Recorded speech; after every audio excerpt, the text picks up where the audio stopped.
ngai wabino. Voilà, peuple congolais topé, grand peuple de la RDC, nga wabino muyomba, nga manseba, nga yingwashi.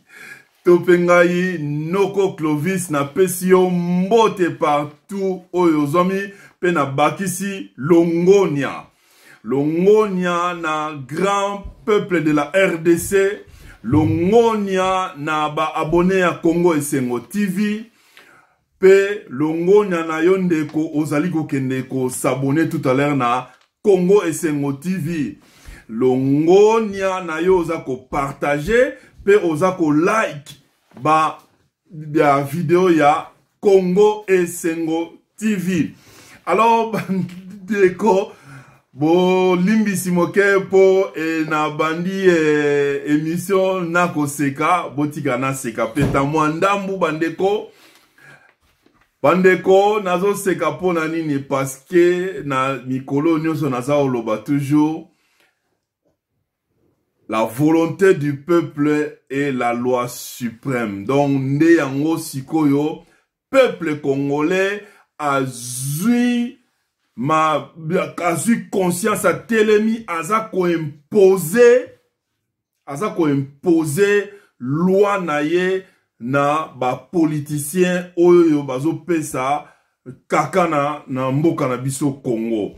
Yangwana nazali kopesa Longonia na peuple congolais partout oyo bozwami na partout na monde. Alors bandeko tozako kende ko banda analyse na biso ya moko lelo. Bo serre ba sentir ba papa pe ba maman bo kangama puta mwana muputo démarrer elongo 1 2 3 boum boum boum. Jeudi le 9 juillet wane ya flash na kitisi bino na muke po bo matagi mwa mingi ba maman pe ba papa. Alors bandeko jeudi le 9 juillet to monaki IDPS a marchaki. Bisonos to mona na bokebi réussite totale. Kolala kolamuka boum boum boum. Ah! To mona kaka na ba réseaux sociaux. Binomo boyebi. L'homme ya chiffre 4. Ah, bandeko, tomona kaka, l'homme ya chiffre 4, en direct des États-Unis. Bandeko, botu nangani. Pour la première fois, à parler la langue, et à beta 4 langues ya nini yo de l'obama mboka na biso Congo. L'homme ya chiffre 4, à parler la langue, et à parler 4 chiffres, et pardon, 4 langues, au Congo. Et bandeko, pour votre information, na ofungo la bino, o ezali solo ya Noko Clovis na ba noko nae, na ofungo la bino, d'ici là, l'homme ya chiffre 4, azo kita zolongo États-Unis, azo ya. Adolphe Muzito, azo longo Belgique, azo kita na kin. Botu nanga pona nini. Bazo continue masole bandi lelo. Bao continue ngo elisusu. Bao sa la passation de pouvoir na Adolphe Muzitu. Et l'homme ya chiffre 4 a okoma 4e président oyako président nini Lamuka. Binomo boyebi Martin Fayulu. Boye billet.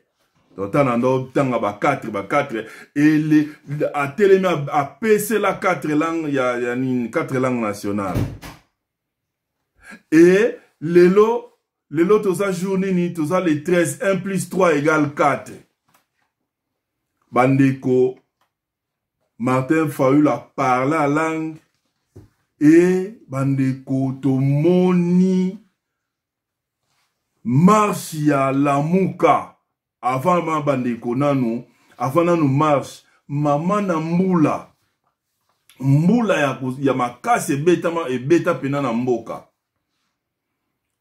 précisément dans Zolo Wanakin, Mboule bêta pendant 1 heure, mais peuple tellement bazoki déjà consigne ya leader na bango, baloba qui déjà c'est baloba qui montre que yoko kufate montre faut demeurer ka ya kopela. Donc tango ba fouli ngaka peuple libanda tomoni plein tomoni Jean-Pierre président Jean-Pierre Bemba tomoni CG Devos Kitoko Lexis Légal tomoni honorable Marc Moukebay tomoni Prince Penge. Bon, moi, n'attends pas combo belé, ils attendent pour, baza tellement belé, Missou Soudan, bo limbisa, attends na nini, na édition koya, na ozang sa te autant appelé ba combo na bino. Donc, bandeko, yango, na zota lisa bandeko ya FCC. Bino oyo boza na ba excès de zèle na FCC. Bino, China Rambo a calculé na epe binoti. A calculé na epe binoti. Ngana on peut sa binonde conseil. Parce que China Rambo a tinda binote bo sala makambo bozo sala. Bo to mona tout kalamingi te awa. Ne noko na bino o azagi na na gouvernement awa. Azagi na excès des ailes. Kamata ba nini. Kamata ba rapport kende Ake atinde on na Assemblée nationale na nenge na sans pour autant pour l'élection pour noko na ya gouvernement ba mona lelo to sukiya abe ya kanisa ike non makamba osala China Rambo a calculé abinote passé China Rambo ndenga zawana ye azana ba garantie na ye constitution se pesaye siko obino bosala kana ye a etaliete ya on a un peu ça venu ba conseil bo tika na bino ko sala makambu wana bandeko bino mo bandeko ba kongo moi to continuer analyse ya journal lelo ya la muka mais na on sala moi parenthèse bino bozotala ba soi-disant ba pasteur bazo bima na télé na ba média bazo lo ba ki oh non to sala ki ba vote. Effectivement, Rongsa Malonda gagnaki. Mais ba vote en obino au sala ki za ndeni. Ba vote en eza ya mayu ya ba faux usage de faux. Yomona pi président ya commission na vice-président o eza église catholique na protestante ba signer ba PVT. Bino bozu ba PV na botini on na nenge na bino. Et puis bozo bino bo kanisi ke bo ba repesa bino nini. Ceux qui problème le koeli bino boransi ba soutenir bino botala na ndenge peuple abimina modelo na mupiku oyo sakomi kutu togolo ba makamba sakomi te donc ba bimi pena na ba sac ya fufu sac ya masangu sac ya loso ba bimina modelo wana sikoyo bino bozo bima oh non bo votaki na mayuya na faux et usage de faux tango noko na nga ya noko na nga procureur a saisir bino ale bowa yeme tele la biso likamolo yeme a calculer bino te akoya ko sunga bino te la preuve en est que ya gouvernement lelo ya gouvernement salaire et katani fonction et katani ba nini ba avantage ya gouvernement et katani et soyi ba congolais de partout nazo informer bino ya wana a continuer ko samba ngana ofungola nga noko ya Congo démocratique na ofungola bino a continuer ko samba po na makambo ba erreur ya sala ya kantai ke China Rambo a protéger rien China Rambo temta tinda ya sala makambo wana asala ya on ba excès des ailes yango nazo pesa pe conseil na mwana kanga ayebi bien que élection ya Rongsa Malonda ezana ba faux usage de faux mais asali nini yemo pe amemi on na nenga ya mabe parce que bandeko na nenge masolo le kana na Assemblée nationale binono soboyebi soki ici faut ko entériner président Seni ezande nini dossier yé bako multiplier ba imprimer yango ba multiplier ba copie ba tcheli député na casier na ye. Député a rozwango ba ezaka, je crois, si je me trompe pas, 48 heures. Et après 48 heures bako tchango na ordre du jour. Ya séance. Mwane kanga asali makambo wana te. Azui dossier wana ba noko na ye, soit disant ba pasteur. Allez, mbala moko ba beti masolo ne ezalaki ya ordre du jour, kota suka kaka alobi non, ba noko na nga bokenete, ndenge za bo photo entériné, masolo Ronsa Malonda.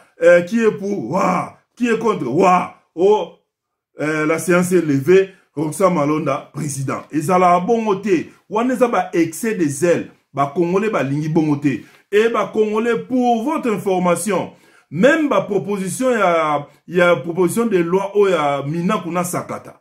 Bon, ba longo liangote, ba retirer yangote, mais ba tiango, ba continuer yango na rentrée ya septembre. Rentrée parlementaire ya septembre, ne ba continuer yango. Na ba excès de zèle na bango, ata ba tinde ba parce que ba biloko wana, ba sala ngona ba excès de zèle na bango. Ba rolexa onka ne ba auto lexa, nini, ne ba tu ko entériné, vote ya nani ya Ronsa Malonda. Or, eza na kati wana eza na ba faux usage de faux, mutatindele bango dossier wana na parlement, o ba proposition ya de loi ya mina kuna sakata. Lelo azawapi. Kayo esili. Lelo azawapi. Azo kene ko samba. Mais bango, ba tingami kaka ke ba lekisango, ba excès de zèle. En fait, wana ezalaki parenthèse pona kotalisa ete bino oyo bozo sala ba excès de zèle ba membre ya FCC. Boye bango ke peuple congolais asi azui masolo na ye na maboko. Botala niveau peuple congolais abimaki libanda. Pongo nazo zongi la bino to continuer analyse na biso ya moko lelo.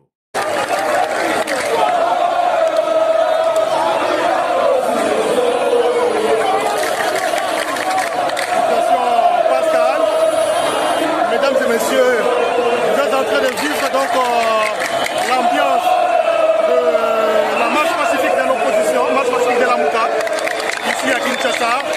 Et donc, vous remarquez cette mobilisation. Il y avait donc 3 itinéraires qui étaient prévus pour cette marche. Ok, merci. Ndenge boza toujours branché. Peuple congolais, binomo bo moni modèle peuple congolais et bini na balabala. Wana, parmi les 4 leaders, il y a Lamuka Kaka, leader Mokomutu, Atambola Jean-Pierre Bemba. Et Bongo, Soki, les 4 grands leaders, il y a Lamuka, Batamboli ensemble. Et Bongo, Soki ba sangani. Parce que to monaki, jeudi le 9, nenge bande kwa IDPS ba tambolaki. Réussite totale. Et bongo soki, to sangani, bande ko ya IDPS. Les 4 grands leaders, ya Lamuka. Église catholique, église protestante. Hein? Soki ba tozu ba mouvement citoyen. Soki to sangani biso to bimi libanda. Bino oyo bozana ba excès de zèle wana bokoka. Et ba Congolais de partout, grand peuple de la RDC, nazo fungola bino bata FCC bazolo banini. Ba on peut ba au marché. Ba au marché plutôt. Ba au marché les 14. Botu na ngai but. Oh, bah, on va ba marcher. N'a toujours excès de zèle. Excès de zèle. Bande quoi FCC. Donc, China ramba mona ba onka ake. Ça, non, akali kila abinote, atindi bino pété. Bah, non, marcher pour protéger institution. Oh. Est-ce que Congolais azo tambola lobi ke ba panza ba institution Congolais nde aboyi Rongsa Malonda na poste wana ya président ya Seni. Congolais aboyi ba proposition de loi ya Mina Kuna Sakata. Tozana na niveau wana. Mais bino ozolo ba protéger monsieur. Mais muta ciment institution azate. Ba excès de zèle na bino wana, ba excès de zèle na bino wana. Ne bon, bino bo les 14 bolobi bo au marché. Les 19 CLC na pointe au marché. Boyebi que CLC ils ont englobé IDPS, ils ont englobé Lamuka na Mobimba nango. Ils ont englobé société civile na Mobimba nango. Tout le monde a la carte ya nini wana. Binosko bo bimela wapi. Bo bimela wapi. Yango na conseiller batu ya FCC bo se retirer. Botala ba signe à temps ndenge komi.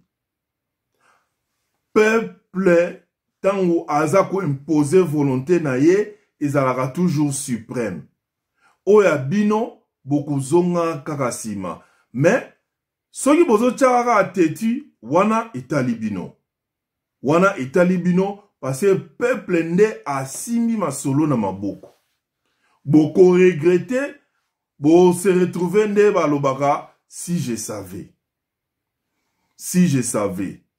Nde na salaki na nga excès de ZLT po china rambo abatu azana ye na protection na ye na constitution. Bo yo ozo lukela ye protection ya nini biso ozo lukela ye. Et en plus azo calculer ne pe yo te. Azo calculer binote. Ba excès de zèle bo salana ya pamba boye ba ango bato nyonso tu bazoso ba accident na makamoni se lega e oza ego tambolaka na mutu na bino ba pasteur oyo soi-disant bozo ko bima bola biso ke bino boza bata ba paquet boyebi ne ba sala ba violence ne bozo sa ba déclaration que non bozo talisa biso ba congolais que non bo votaki bo votaki Rongsa Malonda na kati ya faux usage de faux nanko. Le moment eroya comme ça peuple nde a s'en charger na mino pe a aussi lisango na sina loba peuple congolais a aussi sango yo bozo kasu lisolo communauté internationale yaka makamwana c'est sila bolongola ba excès de zèle na binona ezana na makolo na na mututi ba excès de zèle a pamba obozo sala wana exemple ya noko na bino ya justice ye wana kayo sili salaire eza susté ba avantage ya gouvernement eza susté donc voilà mais ne bandeli ye mo a déclarer que abi na bengi yeme alobi na nga kende ko banga te bo lelo sikoyo azawapi et en plus azo ke ko samba boye barango bino oyo bozana ba excès de zèle bino ba pasteur bozo bima bozo confirmer que non na votaki Rongsa Malonda bozo talisa biso ke bozana ba excès de zèle moment pe roya mutu na mutu akoye ba ko défendre ba excès de zèle na ye moko bokomona ke yemei a kalikila yote atinda pe yote osalama makambo wana po azana ba dossier na pe mususu azo oyo ezo préoccupé ezana ngo yote. Alors peuple congolais de partout en tout cas bravo parce que to moni peuple boza pena mobilisé comme un seul homme. En tout cas, na pesi longo na peuple congolais, nde lelo na édition oyo to suki wana, nde to kutani na bino na édition oyo koya. Encore une fois, bravo et félicitations na peuple congolais parce que bo talisi na monde entier que boza un grand peuple. Longonia, vive le Congo, vive le Congo. Ingeta.